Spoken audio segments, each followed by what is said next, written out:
مشہور تابعی بزرگ حضرت سیدنا وہب بن منبہ رحمۃ اللہ علیہ فرماتے ہیں،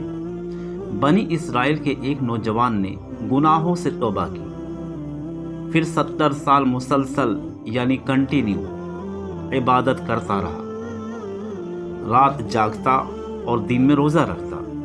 نہ کسی سائے کے نیچے آرام کرتا اور نہ کوئی عمدہ غذا کھاتا۔ جب اس کا انتقال ہو گیا تو اس کے بعض دوستوں نے اسے خواب میں دیکھ کر پوچھا کہ اللہ عز و جل نے تیرے ساتھ کیا معاملہ کیا؟ اس نے بتایا،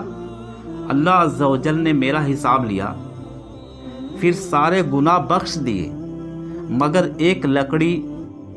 جس سے میں نے اس کے مالک کی اجازت کے بغیر دانتوں میں کھلال کر لیا تھا، اور یہ معاملہ حقوق العباد کا تھا اور وہ معاف کروانا رہ گیا تھا، اس کی وجہ سے میں اب تک جنت سے روک دیا گیا ہوں۔ پیارے دوستو، لرز جاؤ، تھرا اٹھو کہ ایک عابد و زاہد